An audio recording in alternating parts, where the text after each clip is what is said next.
All right, let's talk about something every manager needs: a practical playbook for finding, hiring, and most importantly, keeping one of the most valuable players on any team.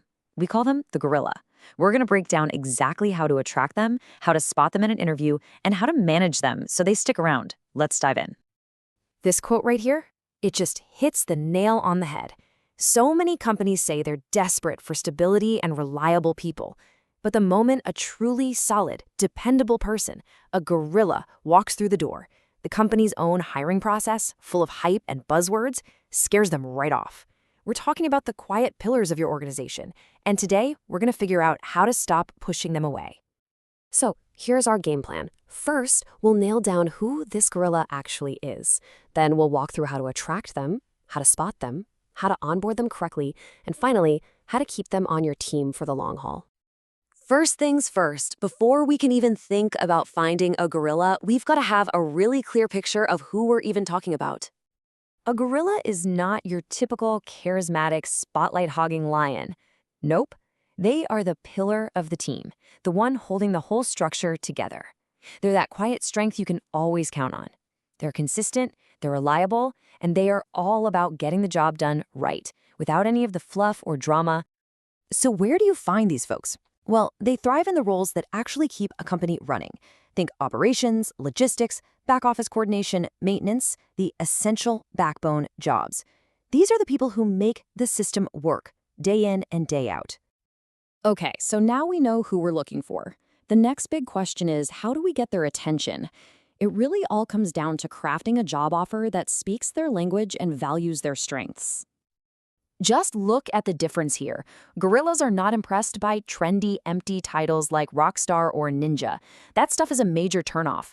They respond to clarity and substance. A title like operations manager or logistics coordinator tells them exactly what the job is. They want to hold things together, not be a mascot. And this same logic applies to the job description itself. Vague, fluffy slogans like "join our adventure" mean absolutely nothing to them. A gorilla wants to see the reality of the work. If you describe a typical day, you're showing them respect, you're giving them concrete details, and you're proving you actually understand the job you're hiring for. And this right here brilliantly illustrates how important your choice of words is. Phrases like startup chaos or pivot weekly are massive red flags for a gorilla. It's not that they can't handle pressure, they can, but they hate unnecessary chaos. Using words like structured, stability, and reliability signals that you're offering an environment where their steady, focused work will actually be valued. Okay, so your carefully crafted job ad worked. You've attracted a potential gorilla. Now, how do you confirm you've got the real deal in the interview? It all comes down to asking the right kinds of questions. This question is pure gold. It's designed to test that get-it-done mindset. What you're listening for is an answer based on facts and actions, not on drama or emotions. A real gorilla will tell you step by step exactly what they did to stabilize the situation. This question gets right to the heart of what they need. Their reasons for staying will almost always circle back to things like stability, respect, and having a clear, well-defined role. And their reasons for leaving in the past? That's where you'll find their deal breakers, which tells you everything you need to know about whether your company is a good fit. Now, you really want to pay close attention to the answer here. For a gorilla, the things that lead to burnout often have less to do with money and more to do with a lack of respect or unclear boundaries. Their answer will tell you exactly what they need to feel valued, whether that's having their input heard or just knowing their manager has their back. And of course, you've got to watch out for some red flags. If a candidate comes in saying they want to tear everything down and rebuild it on day one, that's a warning. If they only talk about me, and never the team, be careful. A true gorilla talks about stabilizing the team, not just about their own personal ambitions. You did it. You found one, you made an offer, and they accepted. Fantastic. But believe me, the work is not done. The onboarding phase is absolutely crucial. And for a gorilla, it has to be all about structure and clarity. A 90-day plan like this is just perfect. For the first month, their only job is to observe and understand. Let them map the workflows, meet the key people. In the second month, you give them a clearly defined area to take ownership of. And by that third month, they consolidate that ownership and become that reliable go-to person you hired them to be. This slow, steady process really empowers them. All right, let's get to the most important part of this whole thing, the day-to-day management that makes sure your gorilla doesn't just survive at your company, but actually thrives for years to come. This slide says it all, really. On the left, you've got the classic mistakes.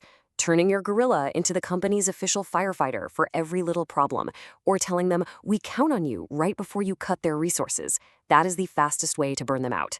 The do's on the right, though, are all about protection and respect. Consult them on changes, shield them from extra pointless tasks, and make sure you recognize their contribution. And that brings us to this quote, which really gets to the emotional core of it all. Gorillas don't just leave on a whim. They leave after feeling used and unsupported for a long, long time. They leave when they finally realize that they're the foundation everyone is standing on, but nobody is looking out for them. So, let's recap the entire playbook. 1. Write your job offer for a pillar, not for a showman. 2. Use words that signal stability and respect. 3. In the interview, test for responsibility, not just charisma. 4. Onboard them with a clear, structured plan. And number 5, the most important, manage them every single day by protecting them and valuing what they bring to the table. So why does all this matter? What's the real payoff? Well, when you have a well-managed gorilla on your team, you, as the manager, get the ultimate benefit. You get peace of mind, you get real operational stability, and you get the feeling that you can finally breathe. And that's really the bottom line, isn't it?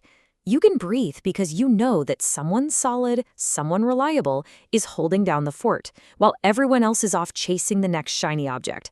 And that kind of stability, that is absolutely priceless.